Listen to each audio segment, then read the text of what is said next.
Hello, everybody. Welcome. 1 minute until showtime. Welcome into another edition of the Computer America Show. Hopefully, all of you had a great weekend. Ben and I are here tonight. We have a terrific show planned for you. In the second hour, we're going to do computer and technology news, and that's brought to you by Slimware Utilities, the official optimization software of Computer America. But in the first hour, we're going to be talking to Expedia. Yes, all you travel buffs, but Expedia hasn't been just sitting around doing nothing. No, they've got some really cool additions to their service and website. We're going to have Terrence Street talking about everything that that Expedia is up to, and we look forward to that. She is the senior tech PR manager for Expedia. So sit back, relax, enjoy the show as we begin 2 hours of Computer America. Oh yes, two new news test bulletin from Marty Winston. That's all coming up. So sit back, relax, enjoy it. 10 seconds. Your show will go live in 5 seconds. 4, 3, 2, 1.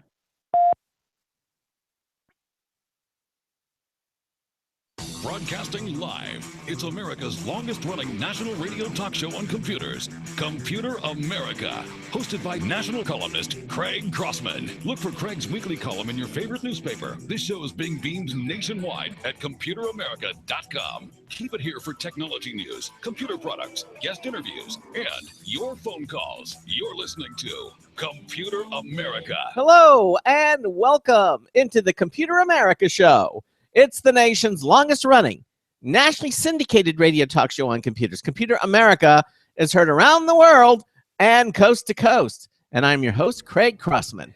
And I'm your co-host, Ben.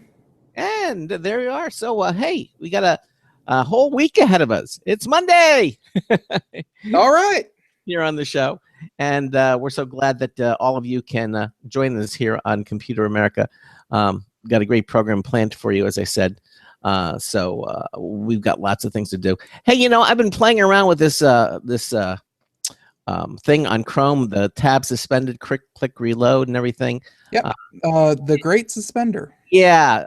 And while that might be fun, it's not working properly. What do you mean?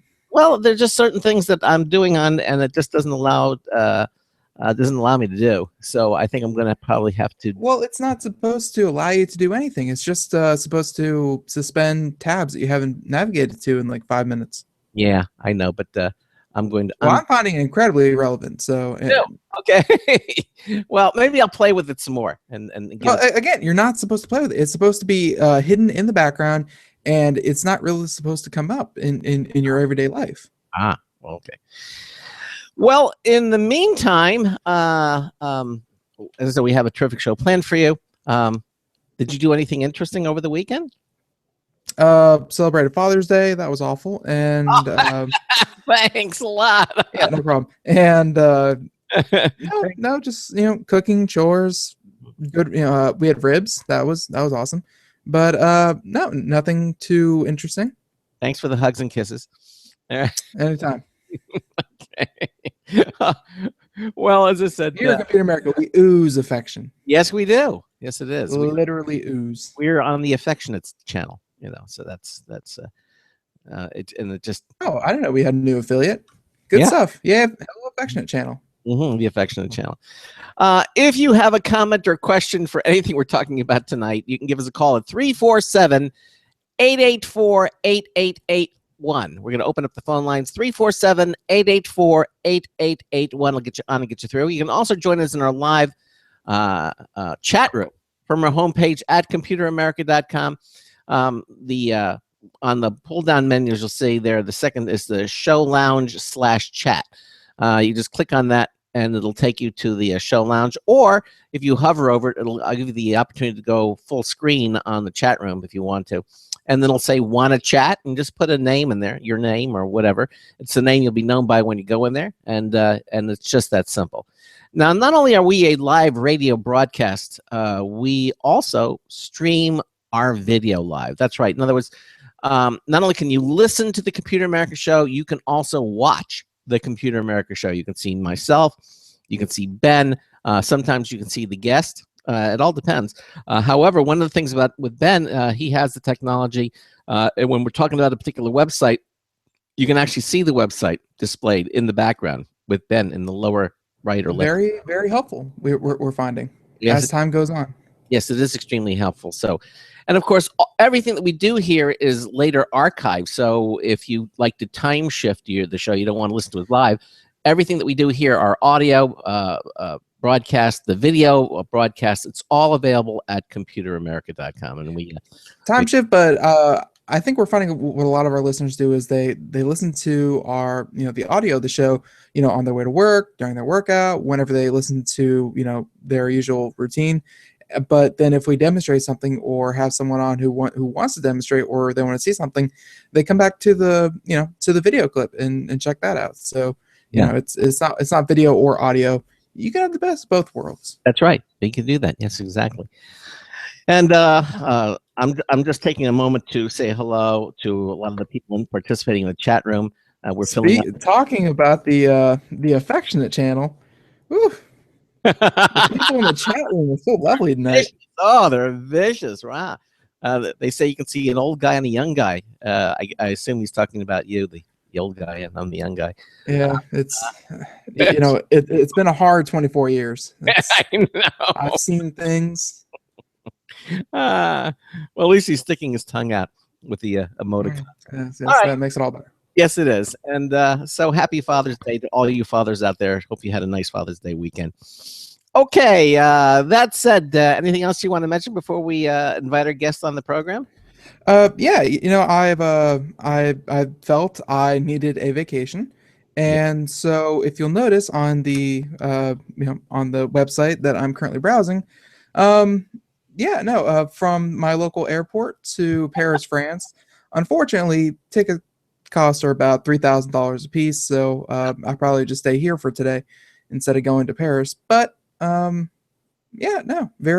easy to do. Well, maybe Taryn, our guest, can give you a deal or something on it. Maybe so. But yes, that's why I brought it up was that the site currently viewing and currently trying to book unsuccessfully a trip to Paris is Expedia, which is very relevant for tonight's guest. Yes, it is. And that's our guest tonight. So, Expedia has been around for a while, and they are one of the largest online travel companies in the world with extensive brand portfolio that includes some of the world's leading online travel brands.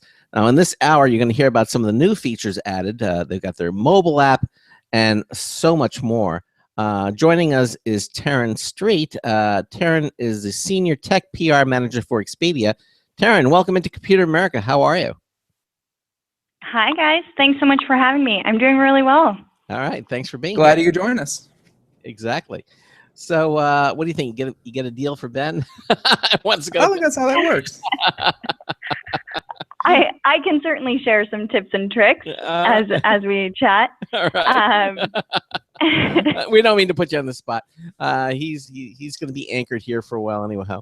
But so yes, they have me chained to a big rock, so I can't go. It works,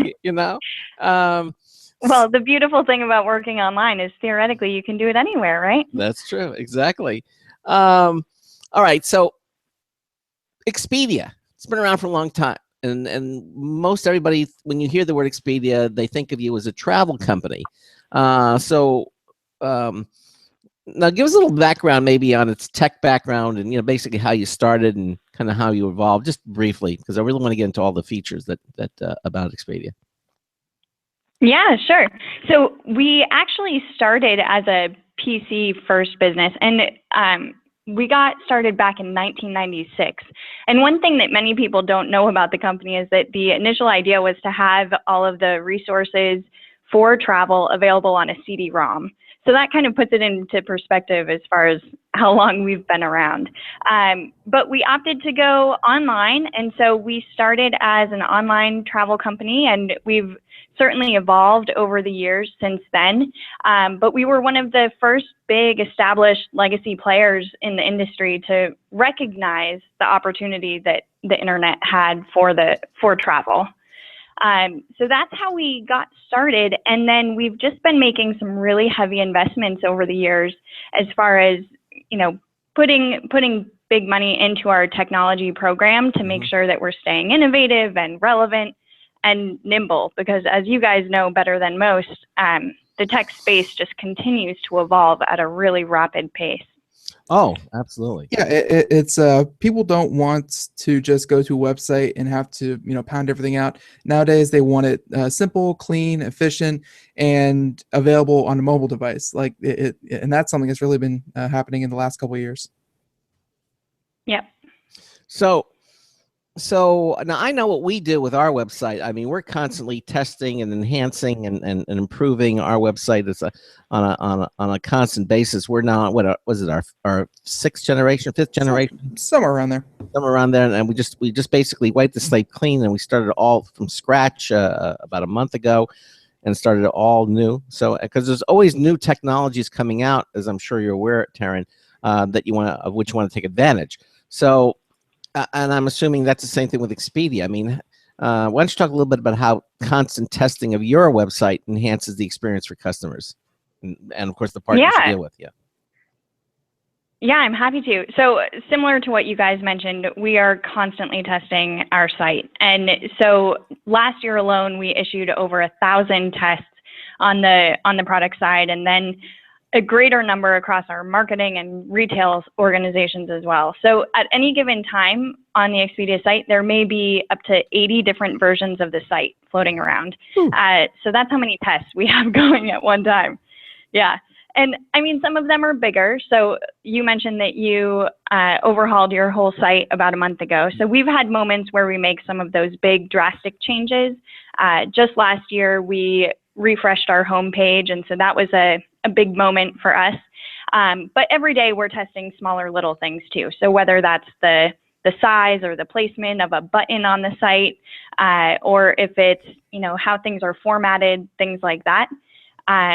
But our approach is test a lot, test frequently, and even if we fail with some of the things that we're testing, overall, we've noticed that, if we win half the time, that's hundreds of wins over the course of the year. So that part is pretty important to us. Yeah, I would think so. I mean, testing a website is, go ahead. Well, what's important, but I think people are very forgiving. They're very caring, I found. And even if if something isn't immediately obvious or it's hard to navigate, like they'll give you the benefit of the doubt and say, okay, well, they're trying something, it's changing, don't worry about it, next time it'll be better. Like it seems like people are very forgiving with websites. I think it's funny that you say that, because I think we get a mixed response with the site. You either have people who want the answer right away, and so they'll only give us a couple chances before they'll go off and try another spot. Or to your point, they will be more forgiving. I think it depends on the platform and what they're looking for. And we have so many different customers looking for such a range of products that we have to be able to meet all of their needs at a moment's notice. So that's, speed and accuracy are definitely key factors for us when we're updating our site. So what you're saying is that, when you're testing a website, you're seeing if people click on things, right? But do you perform, any other tests with real people? That stress tests or something like that? Yes. Well, so we actually, here in our headquarters in Bellevue, Washington, we have what we call Expedia's Innovation Lab. So it is a research lab where we have people come in, and I'm saying people, general public, come in and have them sit down, and we use eye tracking and facial movement technology, so an EMG, to monitor their responses as they go through our website. And so what we notice is we watch for just slight changes in their facial expressions, or we'll ask them questions about what they're seeing and what they're thinking or feeling about what they're viewing on the site. And we can gather an understanding about what is causing them happiness versus what is causing them frustration or anxiety. And so that helps us analyze some of the reactions to new changes that we're making on the site. And then we can use that information to guide us in future iterations. So in other words, blood gushing from someone's eye sockets usually is something. Not a good indicator. Yeah, that's a frustration. bad sign.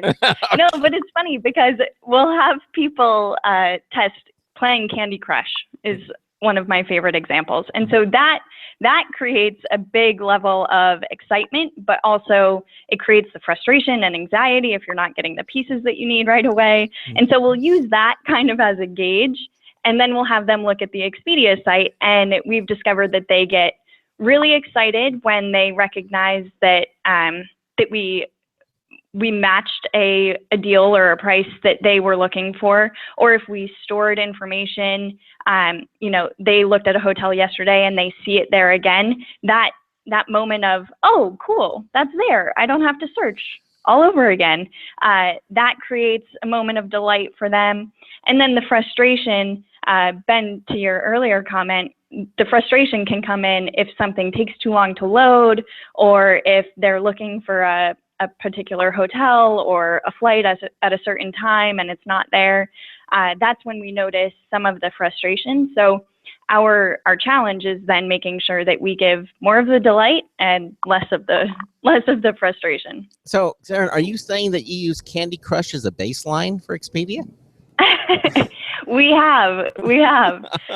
There are a bunch of different sites that we've tested against, but that's one of my personal favorite examples. Okay. But I mean, like at the same time, though, this is these are the kinds of things that used to have travel agencies. Like you used to have people who would plan all this stuff out for you, and now thanks to internet, you're doing most of this yourself. And like this used to be beyond the scope of the normal person, and now it's and now people are finding it slightly frustrating.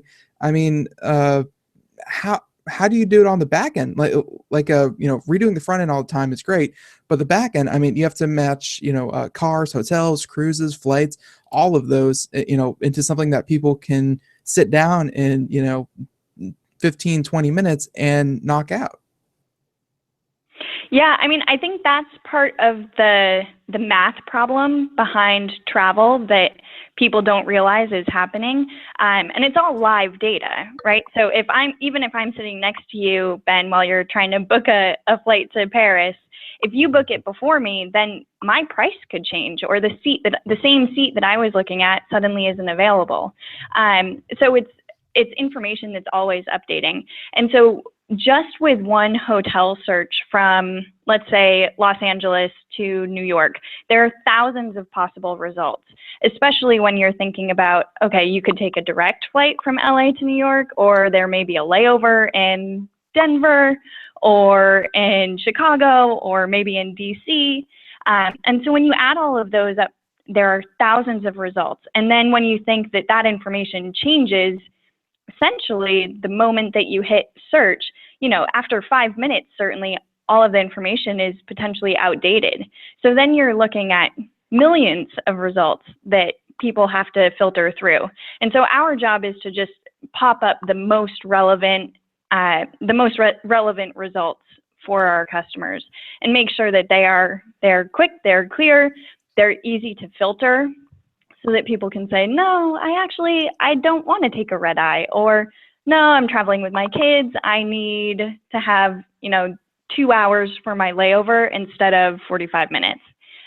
So little things like that wind up playing a big impact in the type of results and information that we surface up to people. Okay. Now, I know I think it was either Ben or you mentioned a little bit of the mobile app, and I understand that you've just released some updates to your mobile app. So, what's new? What have you done? Well, the most obvious thing that we've done recently is we've redesigned our launch screen. So before, we had a really nice waterfall approach on the launch screen where we just had hotels and flights, and when you would open the app, it would show hotels in the area where you are, so it used your location with prices for that night, because we find that over half of our bookings on mobile are for last minute a hotel room. So people who, let's say, are on a work trip and need to stay that extra night, Sure. their boss is a stickler, and so they're staying longer. So we'll see instances like that. And then on the flights column, we had flight results to popular destinations based on your location as the point of origin. So what we did to redesign it was we got a lot of feedback saying, hey, on your desktop site, I can book a rental car, I can book activities, and the existing launch screen didn't have room for those platforms. So we rearranged things a bit so that we're now featuring these big, beautiful travel imagery and colorful tiles, and it has some more room for us to implement new features and functionality. So within that, we have now added the ability to book rental cars, and we've added the option to book local activities. So whether that's something like ticket to a show that's playing, or various theme parks that may be in the area, or even the more standard tour of the area. So whether that's a red top bus tour or whatever your preference is, you can now book all of that right from your app. So those are some of the big changes that people will notice. And we've also done smaller things, like you can now have the package savings that you can find on desktop. Those are now available through the app as well.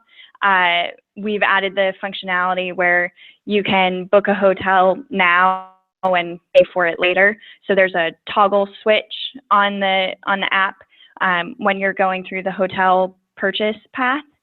And then we also have our tablet app, which is slightly different from our phone apps.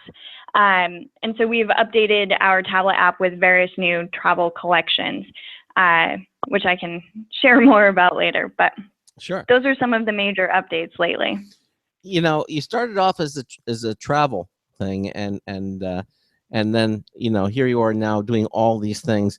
I guess this is all through demands from people who are using your site. I guess you're trying to be a one-stop shop for everything, and it's a lot of work, but obviously you're successfully doing it. There are some competitors out there, obviously, that try to, I don't know, consolidate. Do you work with? I think you work with some of them. They'll find they're like an aggregator. They'll go to Expedia, and they'll go to some of this other one. They'll go to like 5 or 6, and then they'll try to find the best. Do you work with those, or are those companies reverse engineering and not working with you? So there are a few different travel brands within the Expedia Inc. portfolio. So Trivago, for example, is a meta site, and it's largely based in Europe, but they are one of the brands that we work closely with. And to your point, they do a lot of the scanning of hotel room rates to try to find the best prices, and so we work pretty closely with them. Yeah. What was it? We had a company on the last week that basically you get the booking from a site like Expedia, and then you tell them the booking, and then they try to find something better, but they still work with the same company. What was that company, Ben? Yeah, no, that was last week, and I believe that was Dream Cheaper. Dream Cheaper. That's it. They're based out of Germany, and so they might find after they book on Expedia, then you turn over and they'll try to find the same room, but they'll go by and they'll do any travel site that you use, send them the booking, and then they actually look it up. So you may book with someone else, and then they'll see that Expedia has a better price a week later. Then they'll go through and confirm with Expedia instead. It's just kind of an active search. Right. And then whatever they say, they get like 20% or something of that. So they're independent. But we're seeing a lot of things like services like that kind of sprouting up. Travel's a hot topic. Yeah. I'm sorry. Go ahead.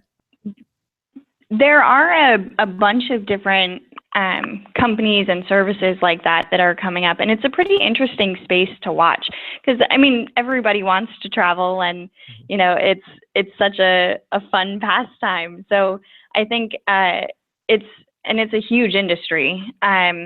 So on that side, there's lots of room for innovation and growth. So I love hearing about new companies like that enter the market, and you know, and I look forward to seeing what they can do. Sure, exactly.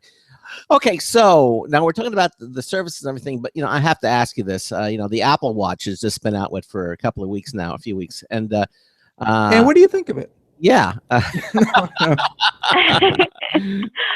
Well, I wish that I personally had one. Uh-huh. I don't, sadly, but a bunch of my friends and colleagues have one, and we do have an Expedia app on the Apple Watch. Son of a gun! Look at that. So, yeah, go figure. Yeah. Tell us about it. What's really unique about the Apple Watch is we've seen a really fast cycle of tech innovation happening on the wrist, so on wearables, on that form factor in general. Mm-hmm. So whether it's fitness trackers or health monitors, and we just think travel is it's a natural application for a wearable device. So the Expedia app for Apple Watch focuses on notifications about your trip. So if you book something through Expedia, and then you'll have the Expedia mobile app on your phone, and then any notifications that you would receive on your phone get ported over to the watch. And these are what we tried to look for, were the actionable things that people need to know about, because we don't want to distract people, we don't want to interfere with their normal lives, but things that will put you into motion. So, hey Ben, your flight departs in 2 hours. That's something that you want to know. You know, that's a good moment to call a cab and make sure that you're actually packed and hop in the car and get to the airport. Or, hey Craig, your hotel checkout is at noon today. That's that, oh, okay, good to know. I need to pack my suitcase so that I can leave. So it's something that we've been thinking about for a long time. And we've had a couple, well, we have an app for the Samsung Galaxy Gear. And so we've been innovating in the wearable space for quite some time now. And essentially we've identified a data hierarchy about the information that's most important to people when they're traveling. And that's where we've put the most energy. What about, and also, what if something happens? I don't know. You know, the hotel you booked, you know, I don't know, burned down or something. I don't know. It's something changed radically. Is it going to let you know that you need to book someplace else? Or, I mean, do you? That seems like a rare case. Well, yeah, you know, just yeah, knock on wood. Yeah. Yeah, I don't know that we've ever had that happen. Mm-hmm. I'll have to look into that one for you.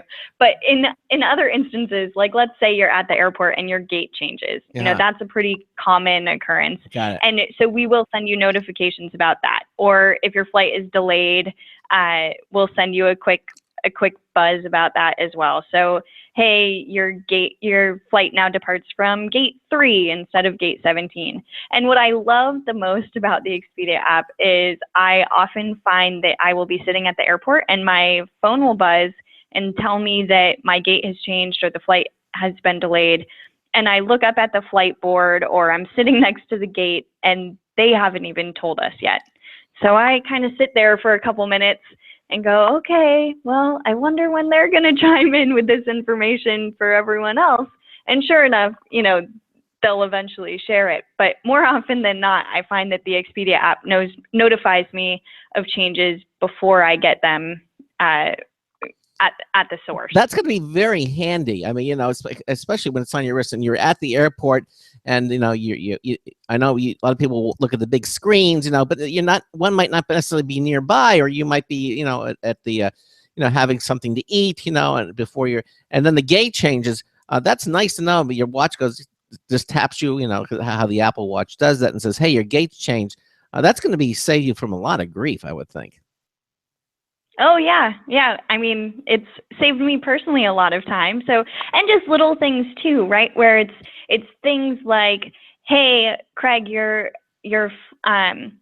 can now check in for your flight tomorrow. So it gives you a 24-hour warning, and it turns out we do it in that time frame because that's when the airlines will let you check into your flight.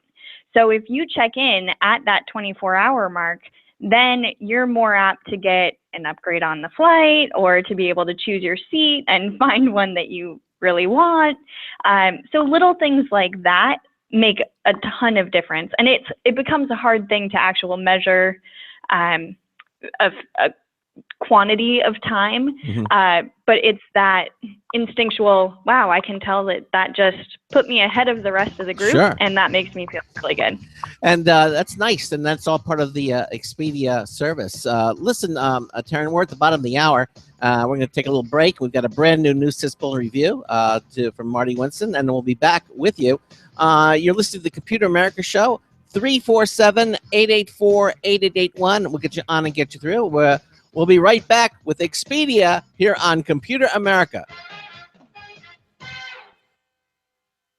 Don't complain about your cable bill going up and up and up. Do something about it. Grab a pencil and jot down this special number, 1-866-663-MY-TV. The more cable TV rates go up, the better digital satellite TV looks. So, disable the cable and get more of your favorite channels in 100% digital quality for less money. Call 1-866-663-MY-TV right now to sign up for packages starting as low as $19.99 and up to 4 rooms. And there's no equipment to buy. That includes your free HD TV upgrade, your free DVR upgrade, and your free professional installation. And the best part, the pristine digital picture and sound. Call 1-866-663-MY-TV. So, what are you waiting for? Pull out your major credit or debit card. Call 1-866-663-MY-TV. 1-866-663-MY-TV. Disable the cable, cut costs, and get more. Call 1-866-663-MY-TV. 1-866-663-MY-TV.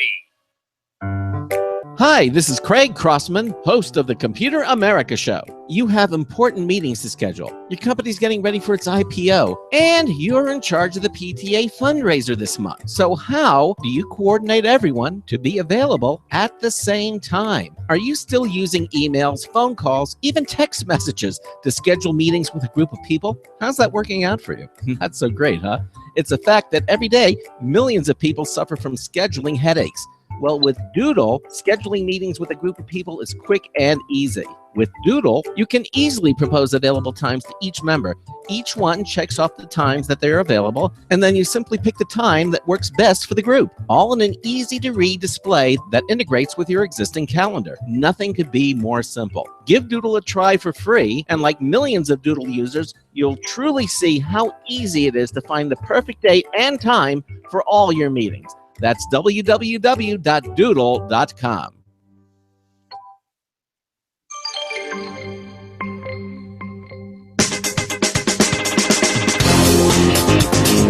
Hey, don't look now, but your Who's-This is open. Marty Winston with the News Tips Bulletin Review for Computer America, this time the iSmart Alarm.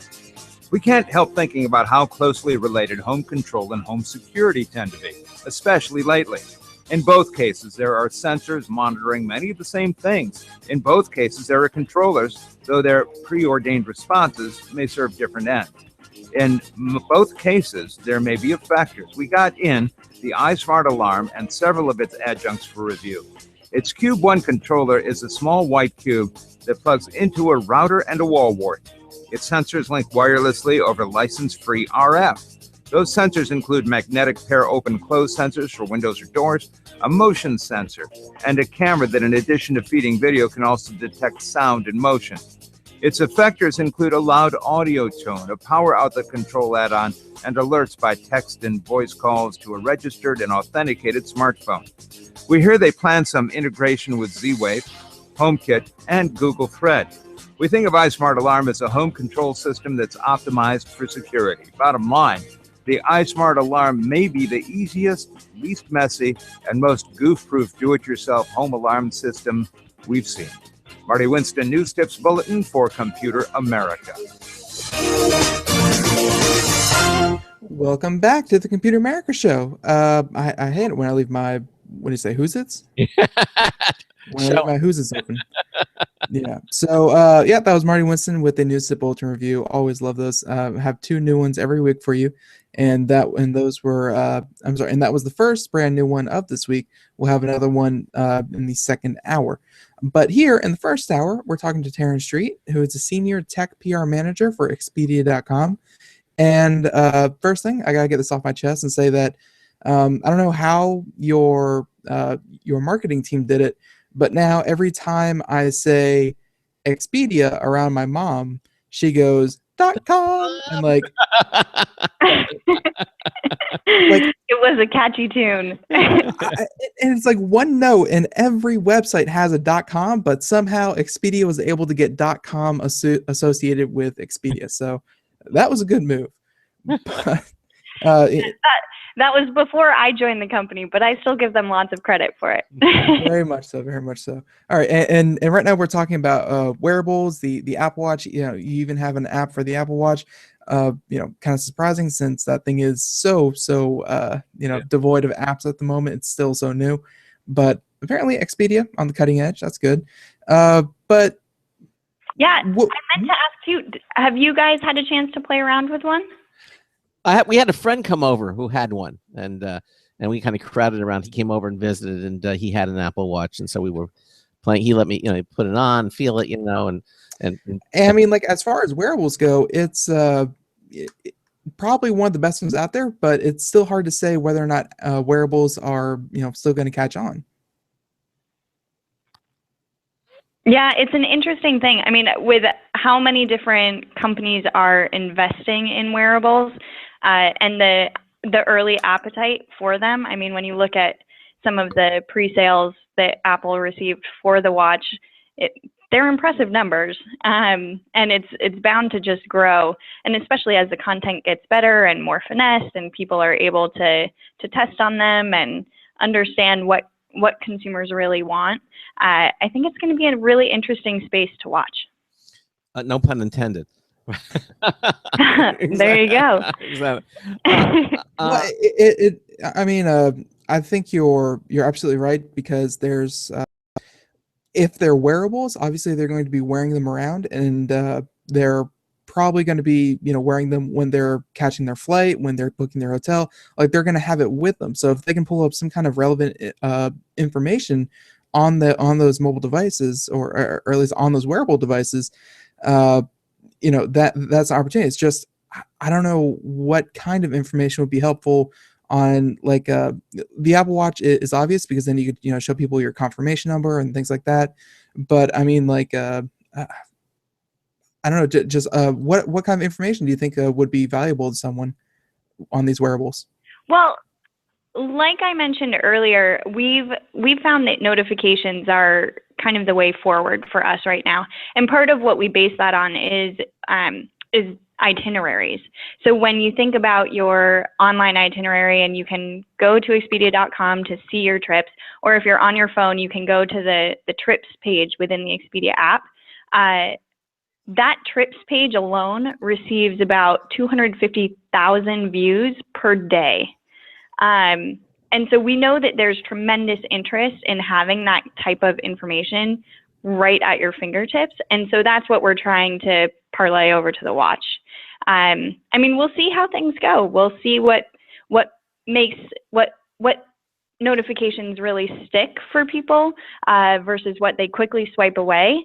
And what I'm looking forward to, hopefully, is doing some lab testing with that too. So getting people into our offices and being able to talk with them directly about, okay, so did you swipe that away because you digested that information and you thought it was super useful, or did you swipe it away because you don't care?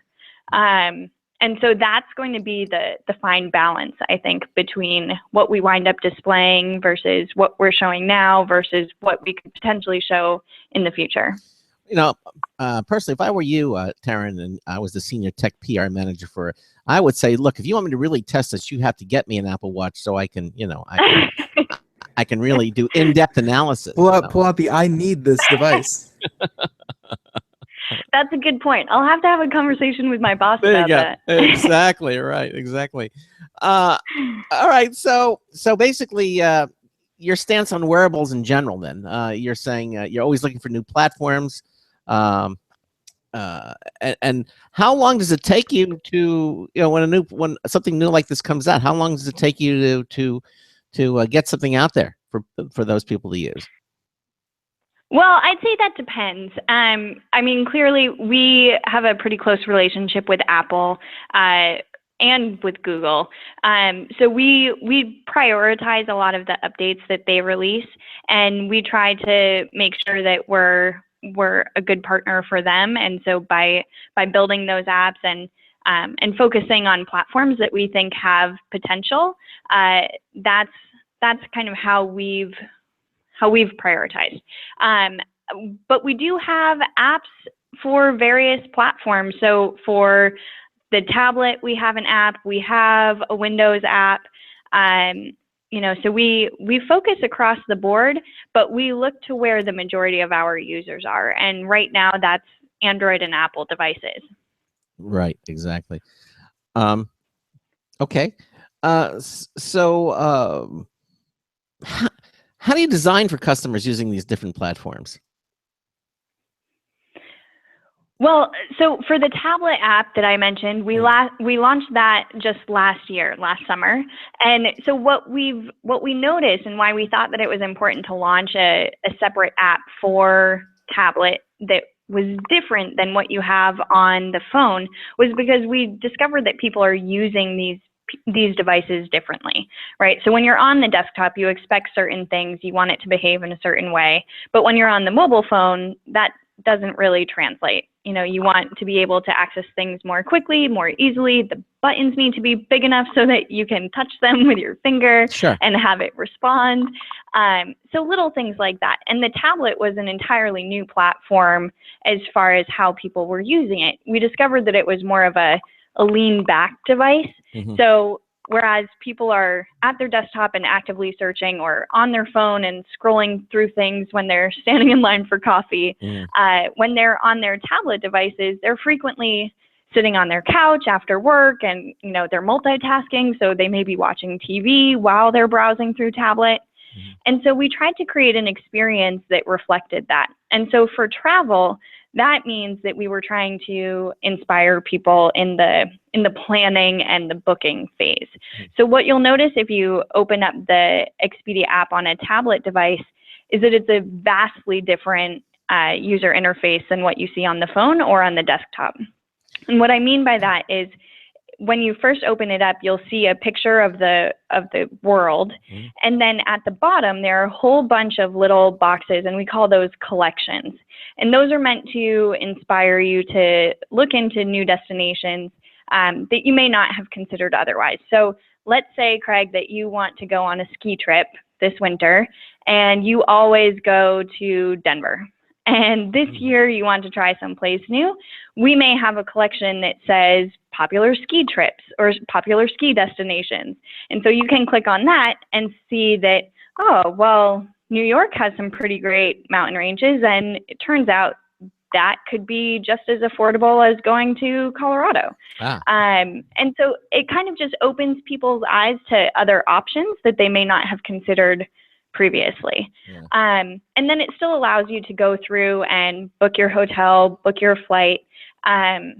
We're hoping to expand some of the content that we currently offer on the tablet app. So I'll encourage you guys to keep watching for more there.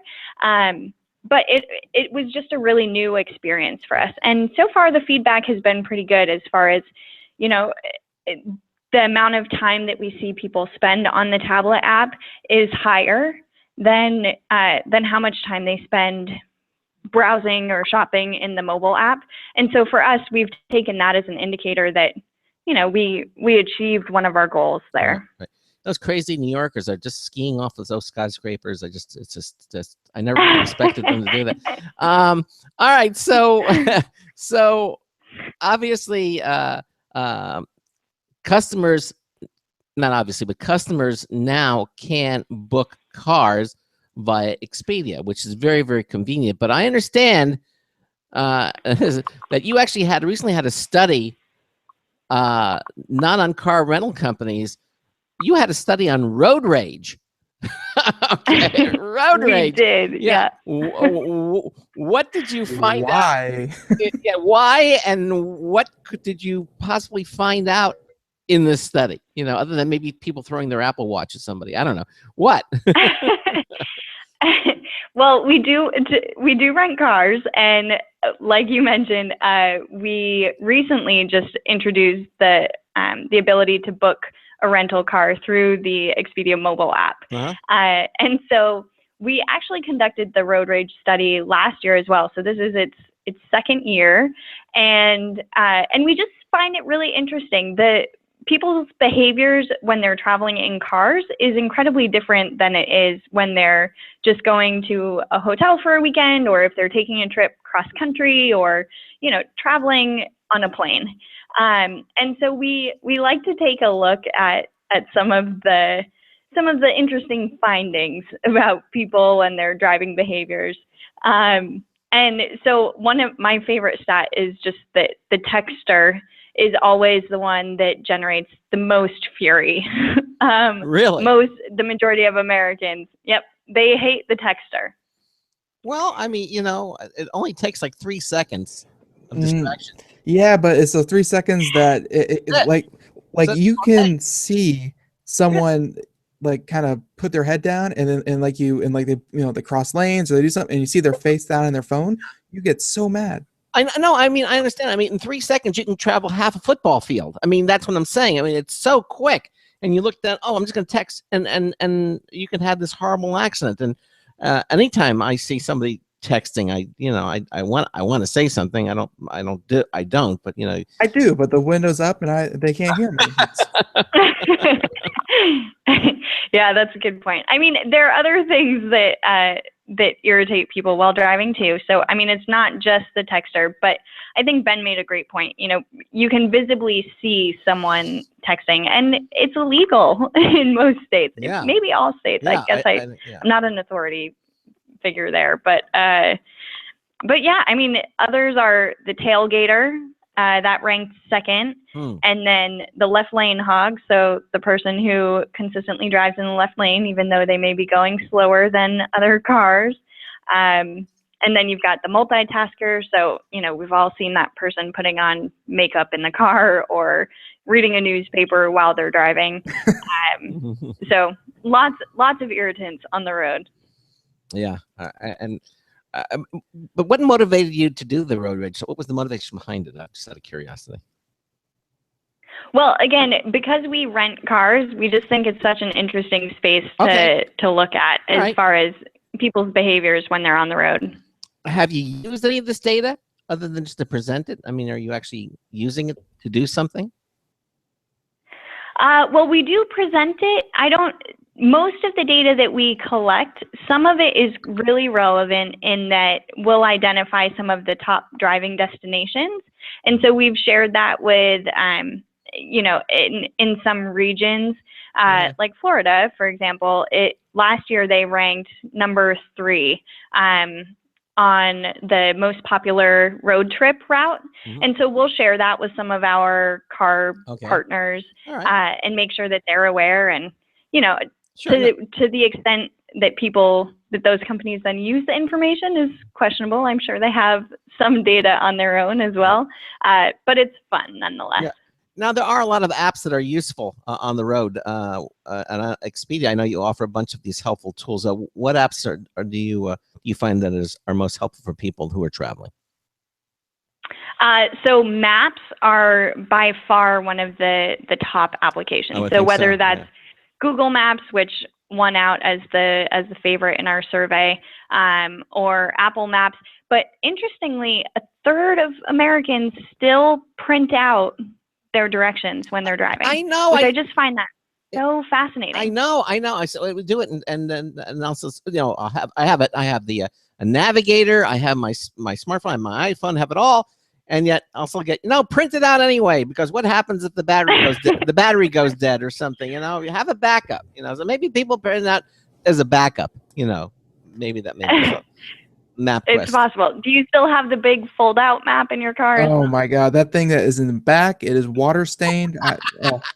I'm sure like half those roads don't even Oh. exist anymore. Ben is selling you out. Oh boy. Well, okay, so okay, maps. So and I think there are a couple other things that you mentioned too. Obviously, games, music, that kind of keeps people occupied. But the basic thing is the mapping. Now, does this differ from apps for people, while traveling in general? I mean, or is this basically the same? No, it is different because people expect different interactions when they're in the car versus when they're in a plane. So one, you have internet access. So that's one of the most basic. Well, these days sometimes you have it in planes, but when you're on the road, typically you have internet access, so you can access different type of materials and content. When they're traveling in general, we find that other things like currency converters or language translators, just simple weather apps become really important. And then train or bus schedules. So if you're in a new city, people will oftentimes download a train schedule to see, when a subway is arriving, or even a if you got a bigger real train. If you've got some of those southern states, you definitely need a translator. So I certainly understand. Oh, be careful. I am being careful. Greg, that's family you're talking about.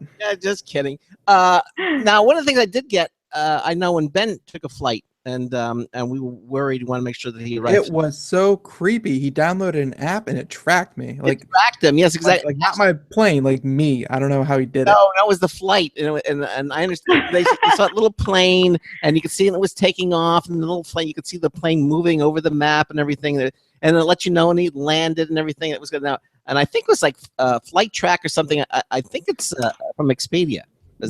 Really takes out the fun of it, because in the old days you kind of just had to, like, if they didn't show up within 2 days, you kind of had to call the cops. But now it's door to door. Yeah, it told me when the plane landed, and everything, and it was just really very, very comforting, to know. Yep. Yeah, Flight Track is one of the apps. So one of the companies that Expedia acquired a couple of years ago was Mobiata. And so they are behind Flight Track and Flightboard. And so both are super handy travel apps. So Flight Track, to your point, you can enter in any flight, and it will send you live updates about the flight itself. So if the flight is delayed or if the gate changes at all, it will notify you, which is super helpful because, Craig, if you were to pick Ben up from the airport and his flight is running 30 minutes late, then you don't want to go sit at the airport for 30 minutes. Yeah. I was watching a little plane and it was circling, around. That's the fifth or sixth time I figured. Oh man. Yeah. That was good. He was on time, and the show. It was very useful. I really did find it to be very useful, because you didn't have to call anybody or ask, or wait in a queue to find out. I mean, it was giving me moment by moment updates, so I found it to be extremely useful. Yeah. Hopefully there aren't too many circling around the airport. Exactly. Any tools for business travelers from Expedia? There are. So recently we launched Expedia Plus Business, which is a loyalty program that's focused on small businesses. And so what's unique about this program is it provides small businesses with a dedicated travel site. So you can have, let's say, a company administrator log in, and she can connect your personal Expedia rewards accounts to this company's site, so that she can monitor or even book on your behalf all of your travel schedules. So Ben, if you really like booking travel on your own, but Craig, you prefer to have someone else handle it for you, either way is fine. And then those travel schedules would be logged into the Expedia Plus Business account. Mm-hmm. And what's great is after every 10 hotel bookings for the company, the company gets a $100 coupon to Wow. use however they want. So you could say, hey, Ben, you've done a great job this week. Here you go. You can use this for yourself. Or your travel arranger could say, nope, I'm just going to apply this to whatever the next booking is. And the other part of the program that's really awesome is that employees still get to keep all of their Expedia Plus rewards. So you don't lose anything by participating, and it's all free service. So pretty good stuff. Yeah. So with all that Expedia does now for the traveler, I mean, are travel agencies becoming a thing of the past? Or, you know, I remember it used to be you go in and do everything. Or is that now, do we still have, or do travel agencies use your service? I mean, how does that work? Well, I would love to talk to all of them to find out what they use. But I think the travel industry is just so big. I mean, it's a $1.3 trillion industry. So think about that in itself for a minute. But then aside from that, there are people who want to travel in certain ways, and people who are familiar with certain processes as far as how they book their travel, who are certainly still using travel arrangers to do it for them, and travel agents to do it for them. I know my family, actually, they may do research on Expedia, but depending on how complex the trip is, or if they want certain dining experiences or certain excursions tied into the trip, they may decide to book it through a travel agent. So I've seen an array of booking options. I don't imagine that travel agents are going away anytime soon. There's certainly enough room in the sandbox for us all to play nicely together. I don't know. I mean, it's if your family. I mean, you with Expedia, and they said, "Oh, we went to a travel agency." I'm with Expedia. Why aren't you using it? I would think that you would. You'd be surprised. We have family all over the country, and so trying to get them all to one location at the same time. My mom has definitely handed off that task to a travel agent before. Said, "No, I'll let you do this." Well, we got about maybe 3 minutes. Any quick tips or trips for the best days to book summer vacations, or that you might want to set in the next couple of minutes? Sure. Yeah. So to Ben's earlier question about how to get him to Paris, so the best day of the week to book travel is still Tuesday, from data that we see. So there are always fluctuations, and certainly different seasons of the year create peak prices. But overall, we find that Tuesday is the best day to book the least expensive fares.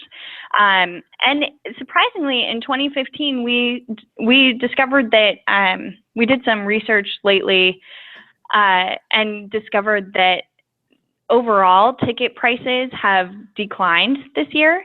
And so that is encouraging in itself.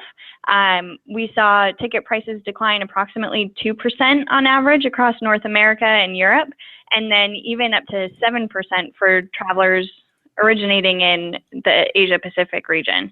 So that's pretty interesting to me. And then overall, I would say the big tip is to book through Expedia and then book a package. So when you book a flight and a hotel together, you can save hundreds of dollars that way. And so that's the biggest way to get some really good, deep package savings. No, that makes sense. Well, I'll tell you what, we're pretty much out of time. Again, Expedia.com is the website. Hey, check that out. I just found a ticket to Paris for $900 instead of $3,000. Hey, might be going there anyways. Yeah. There it is. We've found that, I mean, it's a kind of an unknown tip, and it doesn't always work. But when you add a package, sometimes just by adding the hotel, you can get your entire trip for what you would have paid for a flight. Wow. So, I mean, that part, again, is pretty awesome. It works.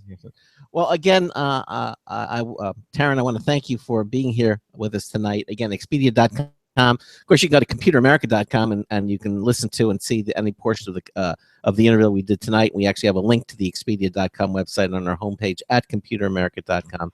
Taryn, it was a lot of fun talking to you, and the interview was terrific. And thanks so much for being with us here tonight on Computer America. Thank you for the invitation. It was great speaking with you both tonight. All right. Take care. And we'll catch you again soon. Okay. All right. All right. Bye, guys. Bye-bye. Bye-bye. Okay. There you go. Expedia.com. And check it out. That was a good interview. I like that. It was. I thought so. Very. And again, this very well fits into our theme for this month. You know, we've been having themes all year long. This theme, the theme of June, is travel. You know, all about traveling. We've had a lot of travel sites on, Expedia just being one of them. You know, travel. That's what this month is focusing on. Now, we've got computer and technology news coming up, some interesting stories. And by the way, guess what I got? I got my Windows 10 invitation. I got it. I was running parallel. Okay. And it came on the system tray and it said Windows. I was like, wow, Microsoft is going really aggressive by sending out those updates to Mac users now. Yeah, no, I was running Parallels, which is the emulator that lets me run Windows on my Mac. And then I saw in the system tray. It had been a little while since I'd run it, and there it was. And I did the Windows invitation, so I registered. Did you have to buy your own copy? What? Well, I'll tell you what. We'll talk about that when we come back in the second hour. All right. Break, and then computer and technology news brought to you by Slimware Utilities. It's all coming up. Another news tips bulletin review from Marty Winston as well. Sit back, relax for hour 2 of Computer America.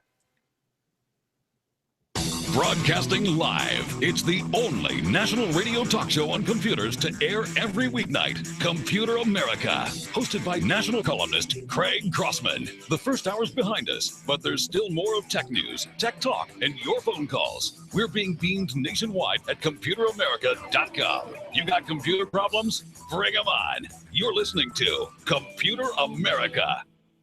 Computers run the world, and we run computers. Call us or send us an email to live@computeramerica.com. Hello and welcome into hour 2 of the nation's longest running, nationally syndicated radio talk show on computers. This is the Computer America Show, and I'm your host, Craig Crossman. And I'm your co-host, Ben. And we just had Expedia on the show. She was very nice. It was a good interview. I thought it was very informative. Definitely worth checking out, back in our archives. Yeah, if exactly. You didn't catch it for some reason. Yes, exactly. And we'll have all that there for you. Some chat room chatter on the Computer America chat room. They're talking a little bit about tomorrow night's guest. Star Trek. Chat room chatter in our chat room. Yes. Star Trek Excalibur is coming up tomorrow night's show. There seems to be some excitement about that. Yep, on a Gamer Tuesday, no less. Yeah. So if you're a Trekkie, certainly going to be interesting. And somehow Excalibur's worked in there too. So, maybe medieval. No, that's King Arthur's sword, Excalibur. But I know. That's why I said. No, I don't think so. It's the name. It's in their name. It's the name of one. Why are you giving more emphasis to the Star Trek and just leaving the Excalibur out? Well, it's the name of one of the starships. It's called the Excalibur. That's what? Yes, that's where it comes from. No. Yes. Which one? and don't say the Excalibur. No, it was the name of one of the starships in the Federation. Which series? Where was it first mentioned? It was I think in the Next Generation. It was mentioned. I don't think Excalibur was mentioned in the first Shatner series, but Next Generation, the Excalibur was mentioned. Mm-hmm. Don't tell me the episode and what number because I can't quote you. Okay, I'm gonna have to take your word on it because I'll tell you what I tell others in these kinds of situations. See, I don't believe you, but I don't have enough information to dispute you. So I'm going to take your word for it for now. If you look in the chat room, you'll see one of our chat room. Lunchy says Excalibur was the name of a Federation ship. You see, it's right there. I know. But okay. Who was his captain? Who was his chief engineer? What did it do? Okay, I don't know the Trek that. I'm a Trekor, not a Trekkie. So, all right. So anyhow, so again, you can get all that at our website at computeramerica.com. Now here is before we get into the news portion of the show, again, Parallels is a program that I use as the company. Parallels Desktop. I use it on my Mac. It's wonderful, and I highly recommend it to any Mac owner who wants to run Windows. It allows you to do so, and it allows you to do so extremely well. I remember emulators in the old days. Boy, you do one thing, you had to go take a coffee break between each key press. Now it's fast. It does the job extremely well, and not only does it run Windows, but it allows you to concurrently run Windows with OS 10. Unlike Boot Camp, which by the way you can't use anymore on the later versions of the Mac OS, that they phased that out. Used to be you could run Boot Camp and it would boot up into Windows. Now my understanding is that later versions you can't do that anymore. So you need to have something like Parallels to run Windows, and you can run it concurrently, and you can just drag and drop and move things between both operating systems. You can even set it up so you don't care what operating system you're in. If you're doing Windows, you're running it's still on one desktop. They can make it completely transparent.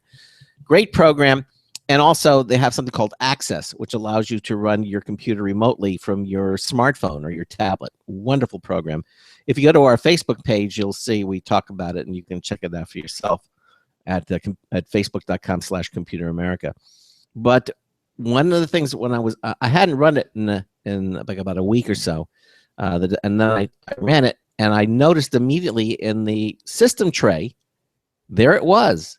It said Windows 10 invitation. Would you like to? Yeah, you know what? I still have it here. I've grown used to ignoring it, but yeah. Although now they seem to have added a video, which is new. Okay, yeah, I was gonna say because if you scroll left and right, there's a window, a little video, and so I registered, signed up, and there it is. So Windows 10 definitely is coming. No matter what platform you're on. Yep. You can get it. Okay. All right. So anything else before we do our news portion? Oh, anything else? No, we're getting products in all the time. We'll do more, we're doing some more coverage of those later of new products that we are reviewing. Should be adding some new stuff to the website in terms of articles and things like that. And of course, always check out our social media pages. But other than that, though, no, I think we're good to go. One last thing, our calendar on the Computer America website, I've updated that and fixed that. So when you look at when you go to computeramerica.com and you go under news and blog, well, the first thing it says guest calendar. Just click on that, and you'll see an actual live representation of all the guests that are scheduled to be on the show for the entire month and even the next month. So we fixed that, so now that works very, very well. Okay. Now let's do some news. Yeah, sure.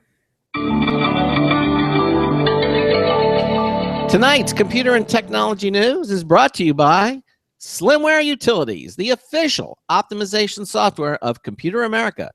You can visit them at slimwareutilities.com to clean, speed up, and optimize your Windows system for free.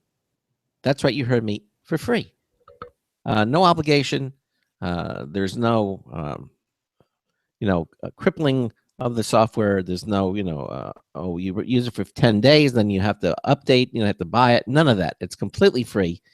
We suggest that you download them all. Why not? They're free. Keep them, use them. They will truly clean, speed up, and optimize your Windows system, and do it for free. You'll be happy that you did it, and you'll thank us for it. Go there, slimwareutilities.com. And in this first story, and this is from which one did you pick? Popular Science. Mind reading program. Let me say it again. A mind reading program translates your thoughts into text. Now that's and the subcaption is, ever wish Siri could just read your mind? Wow. Maybe she already can with all the data she's collecting. Yeah, this is by Levy Sharp. Posted a few hours ago. And I don't know if it's he, she, but Levy says that the technology can reconstruct video based on a person's thoughts and even anticipate your moves while you drive. Now a brain detects system can translate brain activity into written words. I don't believe this. I didn't think we were that this close to that. But according to them, a recent study in the Frontiers in Neuroscience, 7 patients had electrode sheets placed on their brain. And that must have been painful. I think they mean on their scalp. Yes, exactly. Which collected neural data while they read passages aloud from the Gettysburg Address, JFK's inaugural speech, and Humpty Dumpty. All very important texts. Yes, they are. Just don't want to mix them. That's all.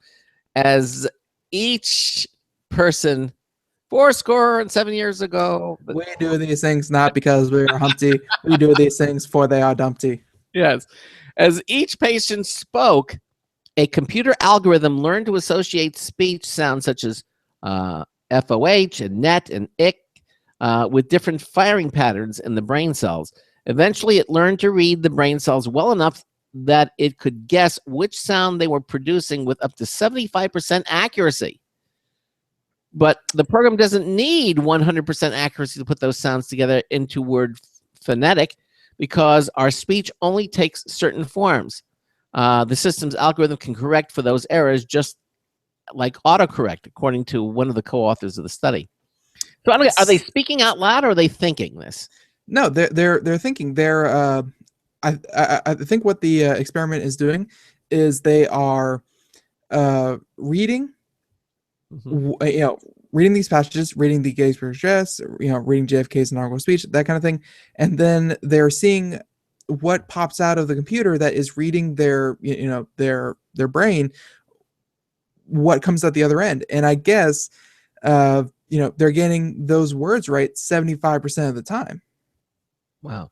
So it's not like they're sitting there thinking, oh, my day was good, sky is blue, blah blah blah. Like they have a predictable input. And they're looking for the output, and they're seeing how reliable it is. Can you imagine what if they actually perfected this? What that would do for interrogations? You just put the thing, you wouldn't have to interrogate. You wouldn't have to do anything. No, even that though, like if you're being interrogated, if you had the proper training, I mean, you could sit there and think, okay, I'm just gonna think of the word pizza slice over and over again. And you just sit there and think pizza slice, pizza slice, pizza slice, and that's and then all of a sudden the interrogation room just the guy reading the printout's like, well, this guy wants pizza and he wants it bad. He's been saying pizza slice for the last 3 hours. Like it's I don't know why you jump immediately to the torture thing, but this would be kind of cool in the case that they're trying to outline here, which is for your your digital assistant. Or what about playing games? Can you imagine just think up, down, left, right, and have the. Yeah. I've seen some of those that they have you put on the goofy headset and everything. Yeah. Well, evidently, it's according to one of the researchers. It's important to record the data directly from the brain because picking up neural activity from the scalp only gives a blurred vision of what's happening in the brain.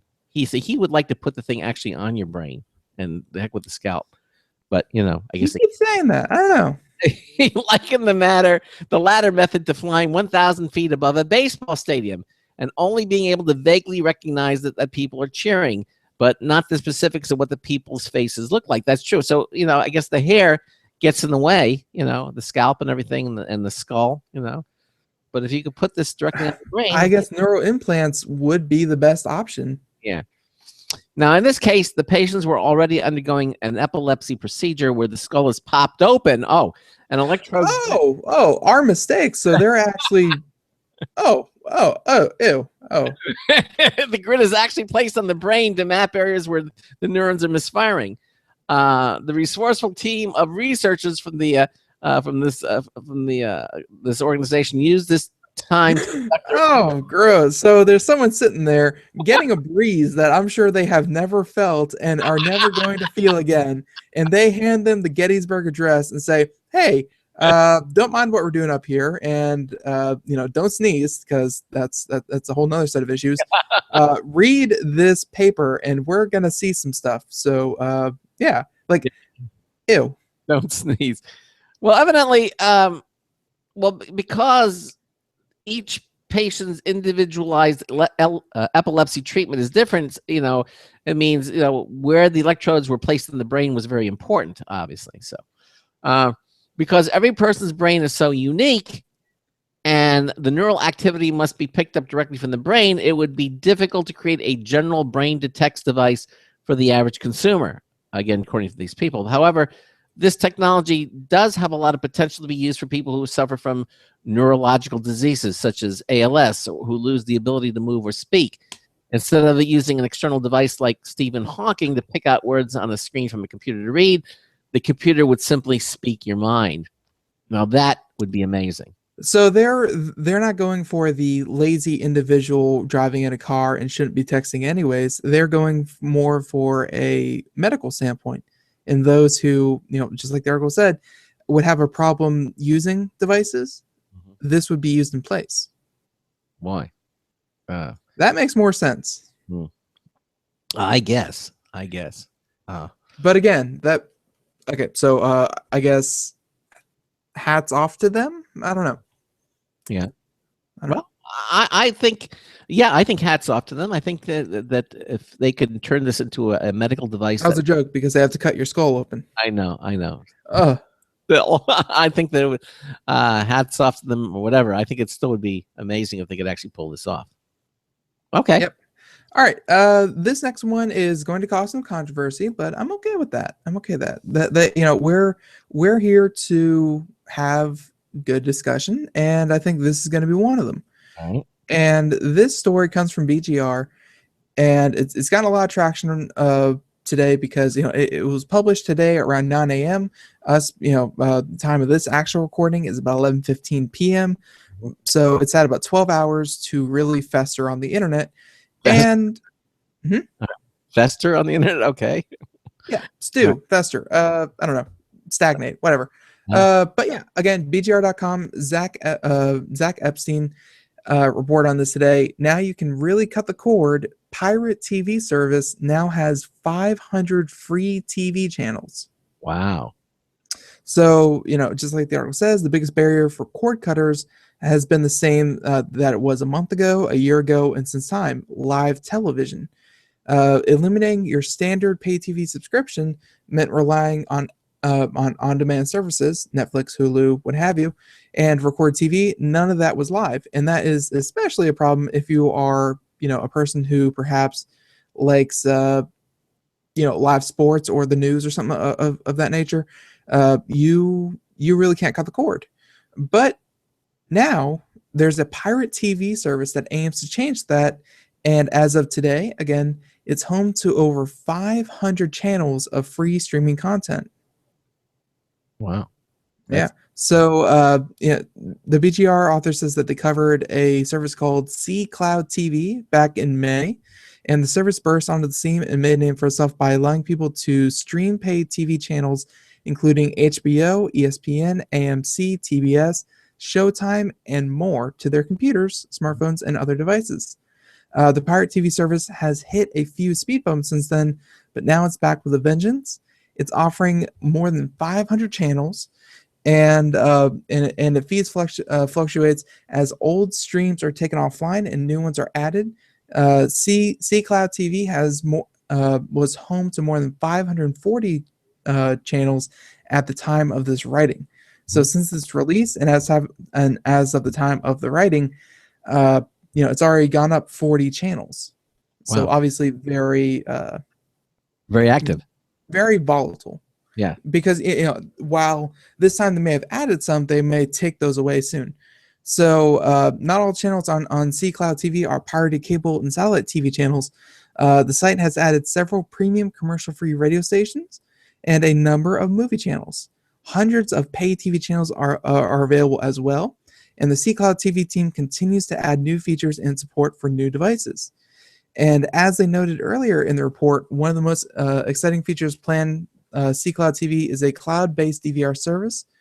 And yeah, it's C Cloud TV. They're calling it the Pirates cord cutting, good thing. But this isn't good. No, this isn't good. Like, over 500 channels, including all the premium channels, all that kind of thing. You know, okay, but I think at the end of the day, if this caught on, you're not punishing the proper people, because cord cutters aren't fed up with you know, they aren't fed up with the actors, they aren't fed up with the writers, they aren't fed up with the producers, they aren't fed up with the directors. They're fed up with the cable companies charging them an arm and a leg to get this content. Yeah. And when you do something like this, when you get all these channels and all this content for free, you are neglecting these content makers, not the providers, the content makers. You're taking away a source of revenue from them, which then hurts them in the long run. So something like this, it doesn't solve the problem. I think people want to cut the cord, but they want to cut it legally. They don't want to have a service like this and say, okay, no, I'm you know, I don't have to pay a cable bill. Yay for me. No, they don't want to do that. They're still willing to pay. They just don't want to pay, you know, $100 or $150 when they feel like they should be paying, you know, $15 to $20 for the content they want. Yeah. So something like this comes out and it sounds too good to be true. Honestly, I don't see this lasting very long. Like, I see this being taken down within a matter of weeks. I agree with you. You know, there was that one service, I think it was Arrow TV that picked, that picked up free television channels over the air and recorded them and streamed them to other devices. This definitely is not going to you know, going to make it. But again, pirating that much television, it's not going to solve the problem. Nope, not at all. No, I agree with you. Well, I mean, Craig, it sounds like a first blush, like it sounds like what most people want. It's they're cutting the cord, they're not paying anyone, and they get all the content. Like, that's all the ingredients they need to be a successful cord cutter. But they're not. They're the digital rights management. They're not subscribing. They're the people who are providing this. They're a pirate TV service, you know, and it's what it is. If you're pirating, these people aren't being compensated, and although I like the effort being put, but I want to see it done legally, you know. Yeah, you know, they provide so much content that is, again, illegally cultivated. Yeah. That, first of all, the service, again, probably won't be around for much longer. You know, probably a lot of people listening to this, it won't even be available anymore. You know who's going to bring something like this? You know, I think it's got to be someone with the deep pockets and the power to do it, like a Hulu or a Netflix. No, like they're already a staple. You know, Netflix and Hulu, they're already a staple in most cord cutting arsenal. It's just that, you know, these guys are trying to provide a one-to-one alternative to cable packages without paying any money. Yeah, and as much as you want to be a cord cutter, I don't think anyone you know, wants to think of the ramifications behind a completely free service where no one gets paid for anything they do, blah blah blah blah blah. Yeah, because, you know, I mean, let's face it, it's bottom. It's still a business, and people, you know, you deserve to be paid for their efforts. And stealing that's tenet of stealing. And it downright is stealing. And you know, just like I said, people deserve to get paid for their efforts. They you know, and people are more than willing to pay. You know, we've seen that time and time again with you know, with Netflix.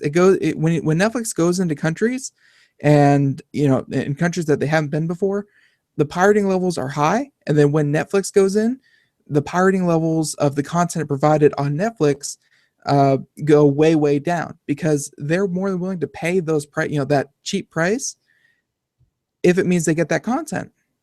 Like, most pirates aren't against paying where paying is due. They're just against paying for overpriced, or, you know, in some cases they just don't have access to it. So something like this, crazy, and we do not applaud. You know, even though this would be the ultimate cord cutting move, because you get 500 channels of, you know, crazy good content absolutely free, it's still not a solution. Yeah. Oh well, too bad. Yep. Okay, let's stick with BGR. All right. I'm not. Oh, the rumor monger. I mean, this is going to happen, but What? You're a rumor monger. already the rumors are starting to fly. And that is Apple is rumored to be working on not an iPhone design change, but a crazy iPhone design change. And he says that we thought we'd never see this. Now, evidently, Apple they're going to follow in their normal footsteps for the iPhone 6 and the 6 Plus.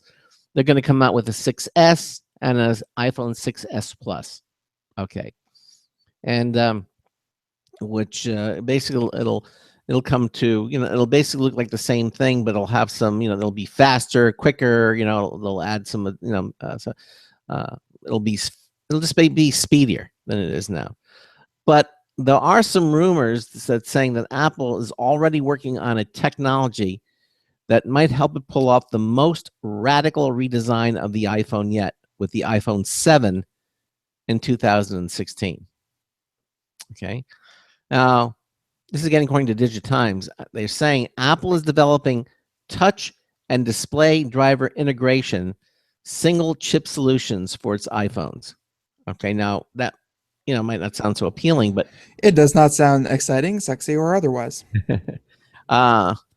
Well, obviously, there's a lot of they're saying because everything is kind of done separately. You have your fingerprint ID with one set of chips. You've got displays, the circuitry. Basically, what they're saying with this technology, Apple might remove the home button in the future. Yeah, exactly. An iPhone without a home button? Yeah. The single chip solutions would come with integrated fingerprint sensors and would let Apple increase the display of future iPhone models. In other words, they're going to be able to, because of less circuitry needed, they're kind of integrating everything together. They're saying basically that Apple's going to be able to pare it down. This ultra thin and ultra narrow displays and a whole new plain design, eliminating the home button. So they're making it, in other words, the home button, I guess, basically a virtual button. I guess the home button will kind of be useless because you can use anywhere, again, if I'm interpreting this right, you can use anywhere on the touch surface right as a home button, like in terms of reading fingerprints or navigating away. The whole thing is fair game.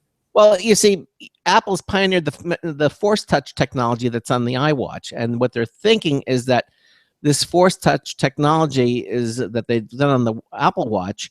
You're going to move it over to the iPhone 7. So basically, pressing anywhere. Well, they said that they can simulate a home button anywhere on the screen, so right. it can be left up to the individual apps wherever they want to put a home button, wherever they think it's most suitable. And admittedly, maybe for a long time to come, people are just going to be used to the home button being at the bottom center. That's where they're all going to put it. But I guess now you can have the home button be in the top right if you wanted to, and it would still feel like a home button. In fact, they're talking about that the next iPhone, future iPhones, would actually lack physical buttons of any sort. Not those little side buttons that we have and the ones on the top. Those would all go away, and it would feature wraparound clickable displays instead of physical buttons. Which now say a little nod to, was that the Samsung? Yeah, Samsung, the Samsung Edge. There's that you can get it with or without the wraparound screen. Oh, I like that comment in the chat room. What was that? Jonathan chat room. Yep. Too many. Because too many buttons confuse Apple users, so they're going from one button to 0 buttons. I like that. There you go. That makes it hard to push the wrong button. Okay. So now, according to this article, they don't know when this is going to actually happen. Well, we don't know anything about the iPhone 7 yet. So right now, all this is is just speculation and rumor, as you said at the very beginning of this, but a very intriguing rumor as, hey, Apple is a very important phone. They always, they're always seen as fashionable, stylish, that kind of thing, even if they aren't the most pioneering anymore since the loss of Steve Jobs. But, something like this, it changes a little bit. It's something new. It is something new, and certainly something to look forward to. Again, that the next iPhone may have no buttons on it whatsoever, and certainly would be different. It will be different. Yeah, I think it would be. Okay, do we have time to do one more story before we go to a break? We can start one. Okay. We can start one. And how about this? No. How about we do one? We have about 30 seconds. How about we do one? All right. So PlayStation, competitor to Xbox One. Here they are going to be rolling out soon a 1 terabyte edition of its PlayStation 4. Wow. It will make its debut in the US, and it will be it will closely follow the 1 terabyte edition of the Xbox One, playing a little bit of catch up. It will be selling for price not listed yet, but it will weigh 10% less than the current edition and consume 8% less power. Wow. All right. So, a terabyte. PlayStation never, if you've been putting it off, they're coming out with new models all the time, and soon to be an Ultimate Player Edition with a 1 terabyte hard drive. All right. We've got another News Tips Bulletin review, brand new, spanking new, never heard before. News Tips Bulletin review of Marty Winston as we continue to do our computer technology news. We'll be right back. Stay with us. Looking for a best friend? Brother Wolf Animal Rescue has your best friend waiting just for you. The mission of Brother Wolf Animal Rescue is to help build a sustainable, no-kill community where no dogs or cats are ever killed for population control, where true euthanasia is reserved only for animals who are irremediably suffering or for animals who are truly a threat to society and with no hope of rehabilitation. Brother Wolf's staff and volunteers go door to door, neighborhood by neighborhood, to educate citizens about local resources available for at-risk pets and to help their families connect with those resources. Brother Wolf's community-based approach to no-kill helps keep family pets healthy, happy, and in their homes and out of the local shelter system in the first place. For more information or to make a tax-deductible donation to this wonderful 501c3 organization, visit their website at www.bwar.org. Help to realize Brother Wolf's vision when no animal is euthanized for lack of a home. Who's a good boy?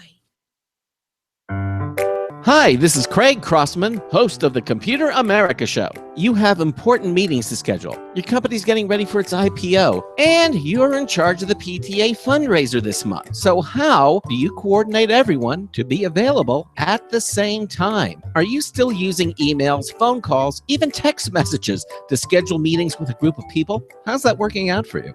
Not so great, huh? It's a fact that every day, millions of people suffer from scheduling headaches. Well, with Doodle, scheduling meetings with a group of people is quick and easy. With Doodle, you can easily propose available times to each member. Each one checks off the times that they are available, and then you simply pick the time that works best for the group, all in an easy-to-read display that integrates with your existing calendar. Nothing could be more simple. Give Doodle a try for free, and like millions of Doodle users, you'll truly see how easy it is to find the perfect date and time for all your meetings. That's www.doodle.com.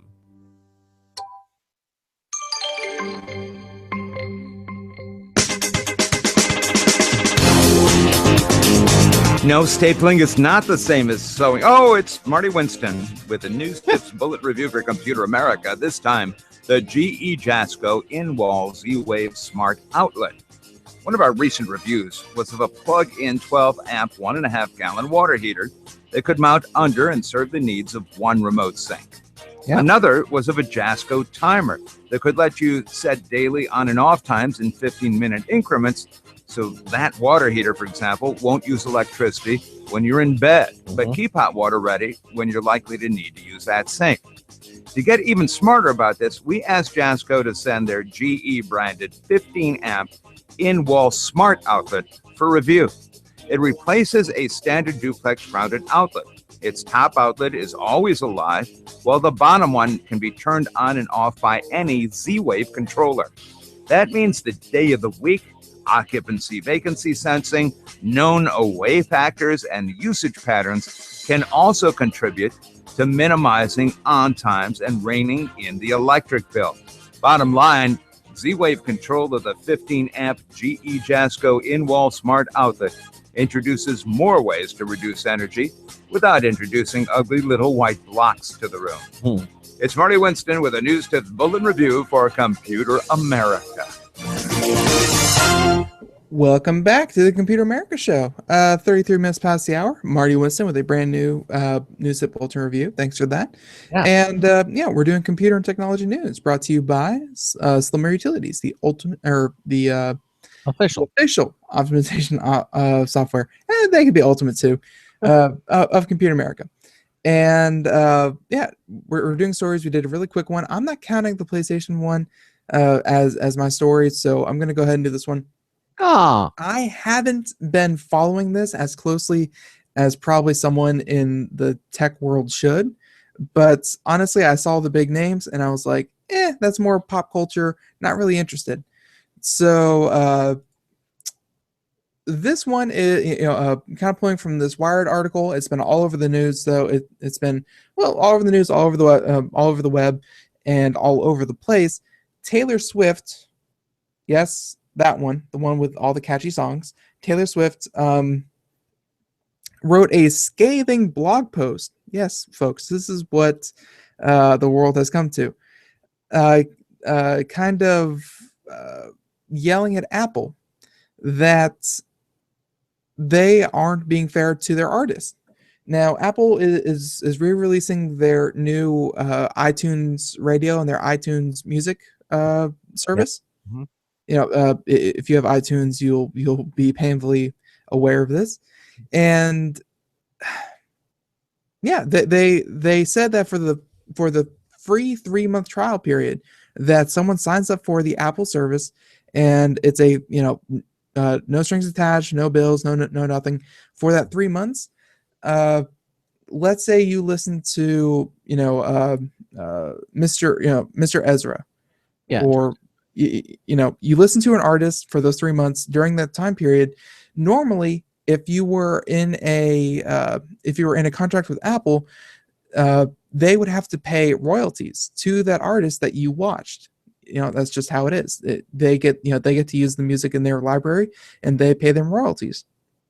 Well, if you were in that 3-month trial period, you could listen to all that music for free. Nothing's changed. But on the other end, Apple wasn't going to pay the artist for those listens. Mm-hmm. Shocking, I know. Crazy gasp. Oh, whatever. But and then that led to Taylor Swift, kind of coming out with a blog post saying that no one should work for free, that it was unfair of Apple, and Apple, they were kind of sticking with it to begin with, because again, that was their stance.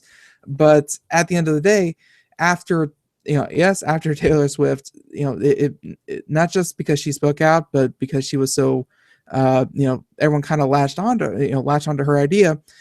The Eddie Q, who I believe is is a high-ranking Apple executive, probably in charge of this whole thing.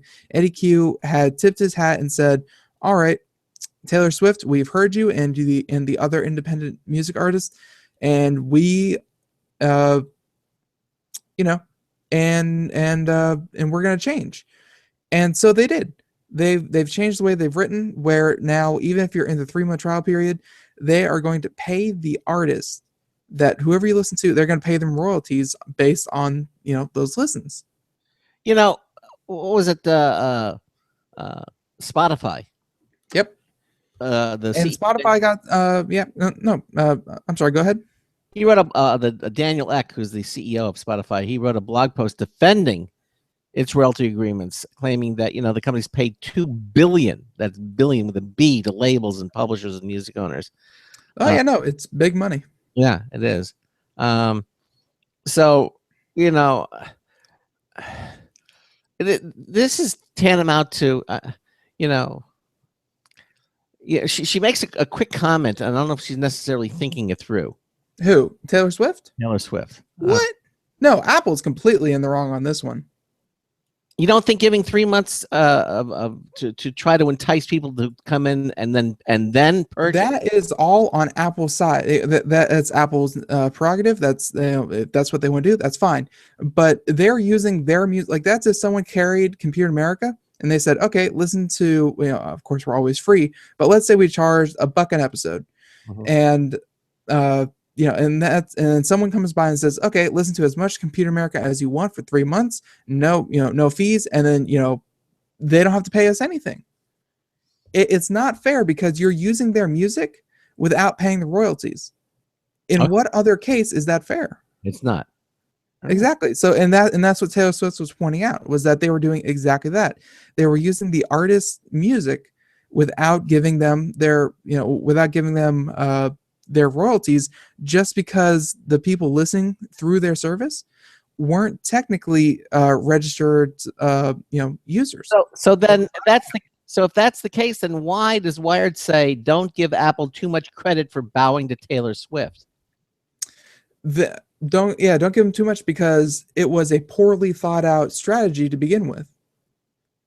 They were going to have to change it, or else they were going to be taken to court and sued over that. They saw the outcry, they saw the legal implications behind it, and I don't know who came up with the idea and why they thought they could get away with it, but that would have never stood up in court. And Apple, after this whole thing blew up, they did it in the best PR way. They kind of said, okay, fans of Taylor Swift, we've heard you, and we recant, hey, keep loving us. And hey, at the end of the day, it's I think it pulled them out of some hot water when it could have gone the other way if they ignored it and ended up with a lawsuit. Yeah, but the only change Apple is making is paying artists what they should have been paid all along. So it's not like they're doing anything, unique. Well, no, they're not doing anything unique. Again, they're just they're doing what is right, and they're fixing something that would have been a much bigger headache than a little PR blip. Okay, and all because of what Taylor Swift said. I think she was the first one to kind of announce it, make it public, and then they could correct it. But because when you go through a publishing label and you put your music up on iTunes, they give you all those analytics. They can say, okay, this many people listen to you, this many people played your music, this many people bought your song, this many people bought your album, blah, blah, blah, blah, blah. Like, they give you all that. And I'm sure at the end of the day, if people were getting millions upon millions of listens, but we're getting paid 0 cents for even a single one of those, some heads would have rolled somewhere. Yeah. Okay. All right. Okay. So everybody, she was happy that Apple came around and said it, and I guess she's she made her point, and Apple is doing it. Yep. Okay. That was the big hubbub, because again, that was making because Taylor Swift was in it, and because Apple was in it, that was beyond just tech news. That made it onto headline news. That made it onto the pop culture news. That made it everywhere. Okay. All right. And so good for everybody's happy as of this point. Okay. All right. Now, remember I told you that I got that little Windows 10 blurb at the bottom of my screen, and saying Windows 10 test. There's a story from Engadget that says Windows 10 testers can keep it for free. You can get the free, but there's a small catch. Oh no. Yeah. I thought it was so simple what they were doing. Yeah. But there's so much confusion going on about the Windows 10 licensing program. Yeah. Well, today Microsoft has quote unquote clarified the statement that said, that it would give away a free copy of the new operating system to anyone who signed up to test it. Okay, but evidently now they're clarifying all of that, and evidently that offer isn't quite as clear, cut and dry. Here is Windows 7 and Windows 8.1 users are still eligible for a free upgrade on July the 29th. However, the people who have installed Windows 10 Preview will need to stay signed up for future pre-release updates in order to keep their build's activation status current. But don't think you can be slick and just use your current preview install while opting out of future updates. No, no, no, no. You can't do that. If you don't, the build license will eventually expire. So you won't have Windows forever. You'll have Windows for a couple of weeks. For predestined amount of time. Yes, predestined. So if you want to get a legit version of Windows 10 without paying for it, or one of the previous eligible versions, it looks like your best and only choice is to keep being Microsoft's guinea pig. That's about it. Okay. According to this story. All right. So that's still nice though that they allow people who are beta, who they allow users that were beta testers, that gave them the data to make the operating system useful, relevant, and by all measures so far through the beta testing, a successful operating system before it's even released. Nice that they let them keep using Windows 10, not just as a beta, but after a certain amount of time as a full-fledged operating system. Mm-hmm. Yep. Very, very nice of them. It is. Very nice. But I don't know. I think eventually they're going to have to pay for it. Why?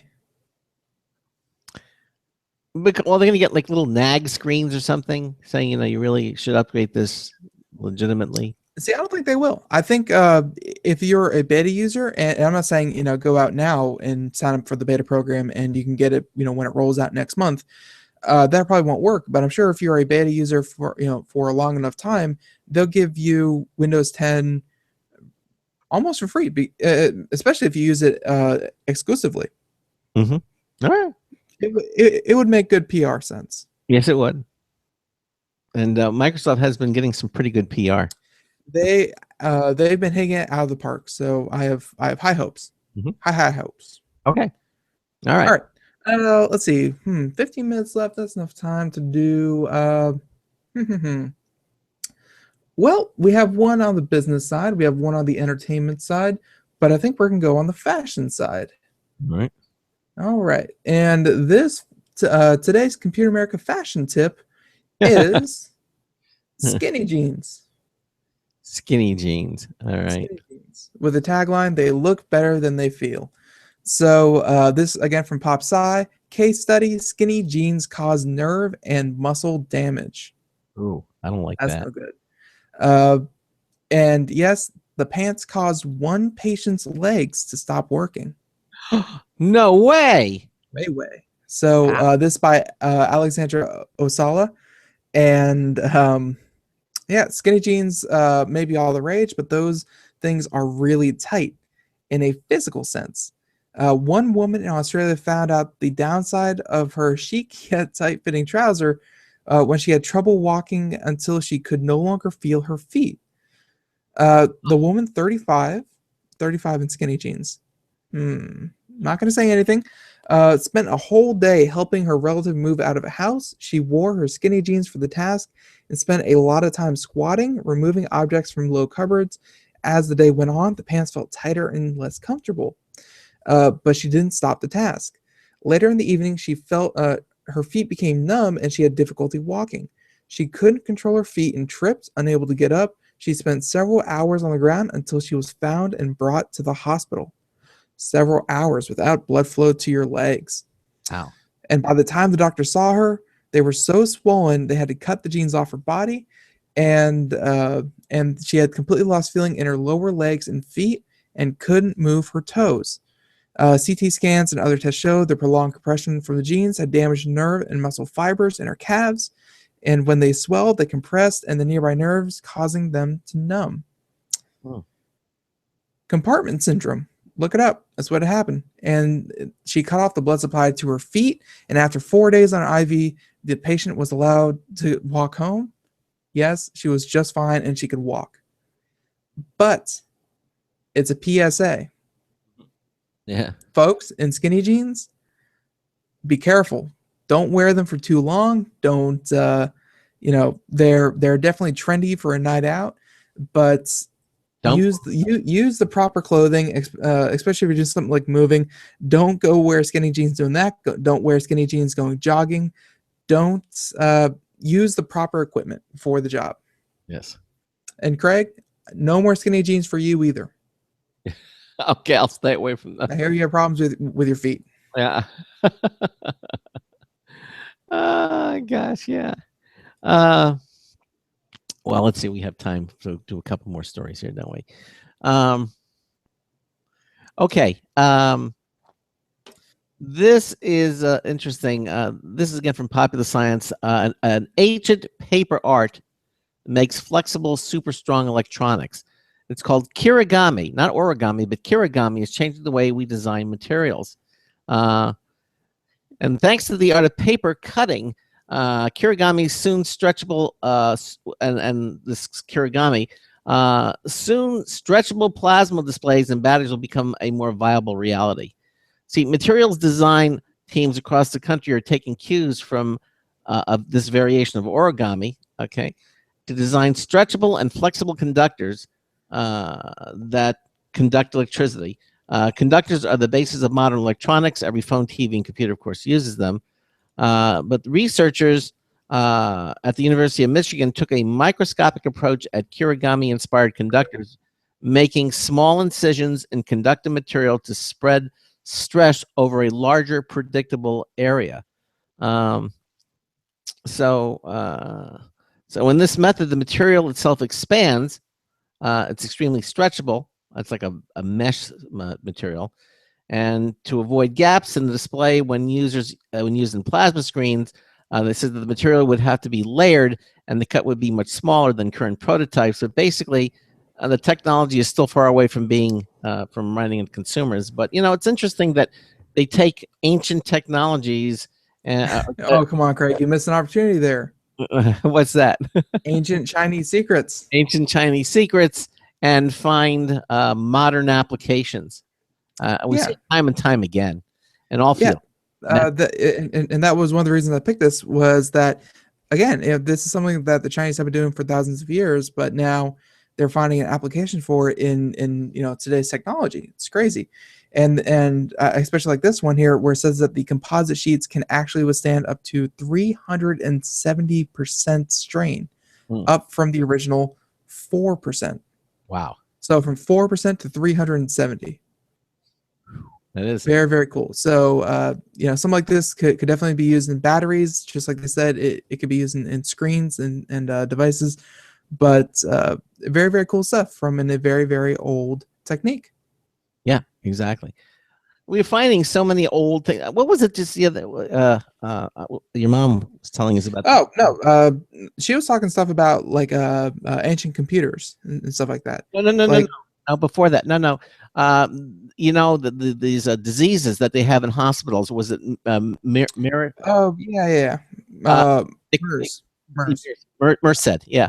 That they couldn't find a cure, and so they went to some of these old texts that were hundreds of years old, and they followed the formulas of the recommendations of the books. The boil this in a brass kettle, and sure enough, this formulation killed it, and it works, and they don't know exactly why, but it's working. So again, here's just examples of going back to old days. Just because they're old doesn't mean that they aren't relevant or ingenuity. No, whatever. Smart doesn't mean they're not smart.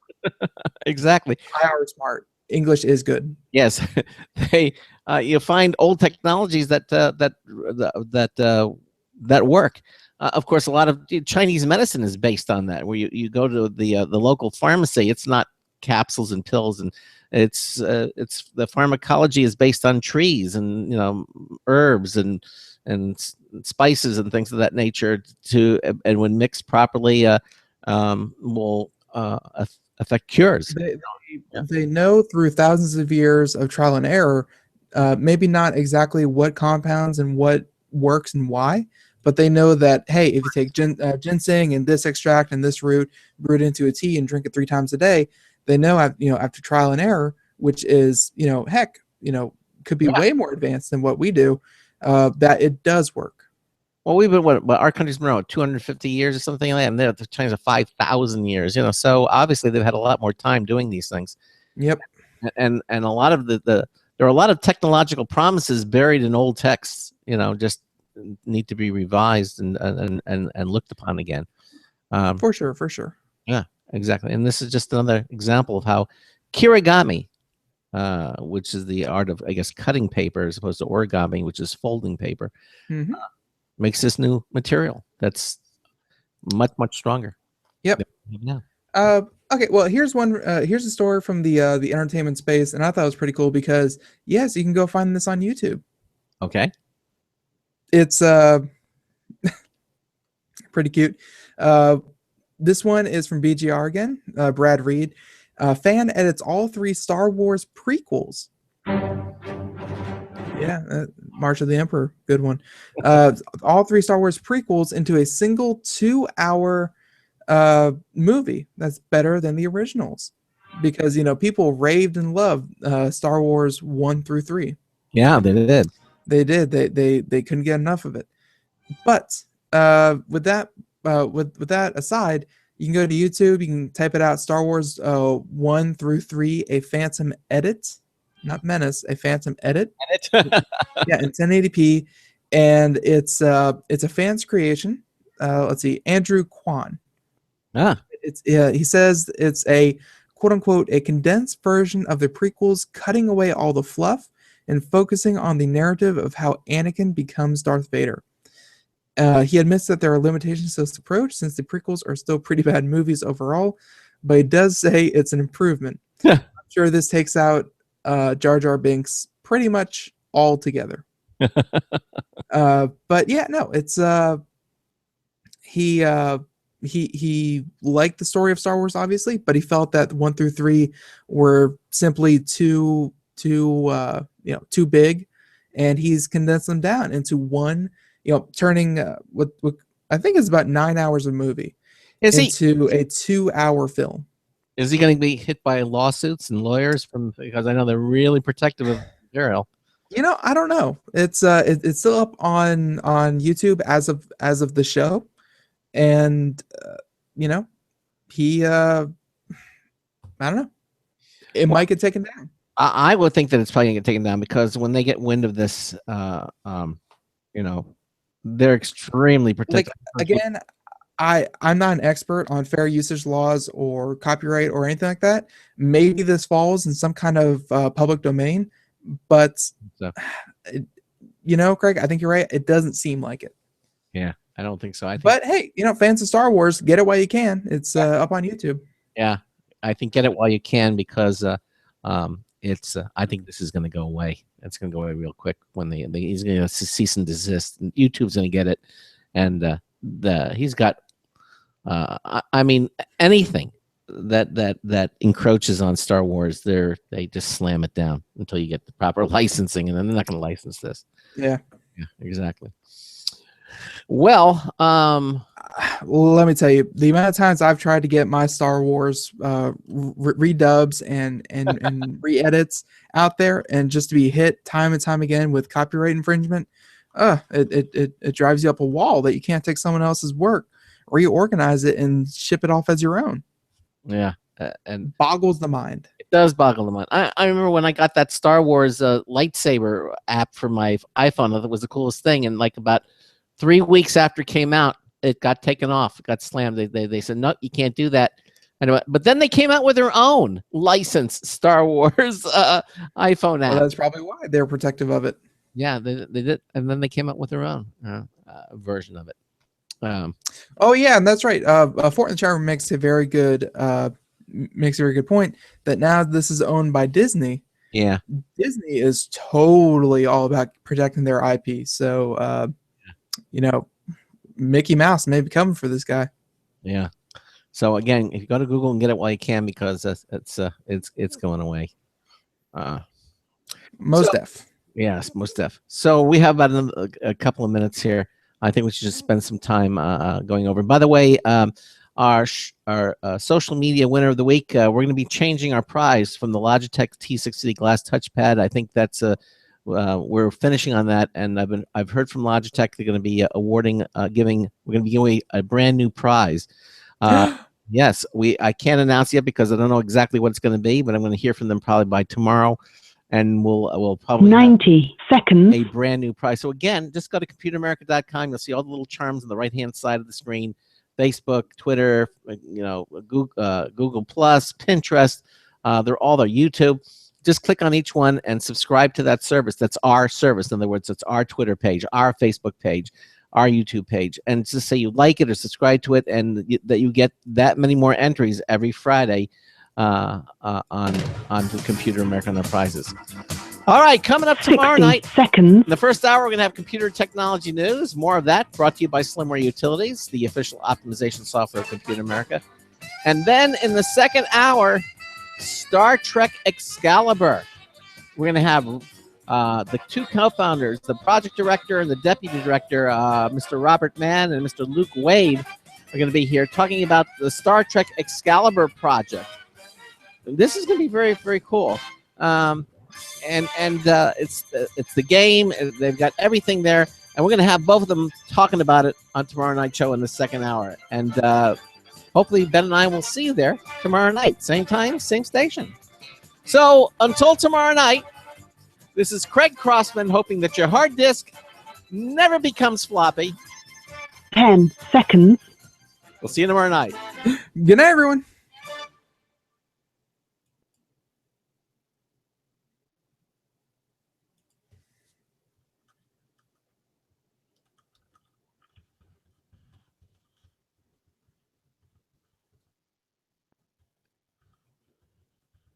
Oh, They close? not just doing it now. Sorry. I had the wrong Thank screen. you for using Blog Talk Radio. Goodbye. Okay, everybody. Again, thanks for watching our Hangouts screen. And again, Star Trek Excalibur tomorrow night show should be a lot of fun. And so we'll see you tomorrow night. Yep. All righty. Good night, everyone. everybody. Good night, everybody.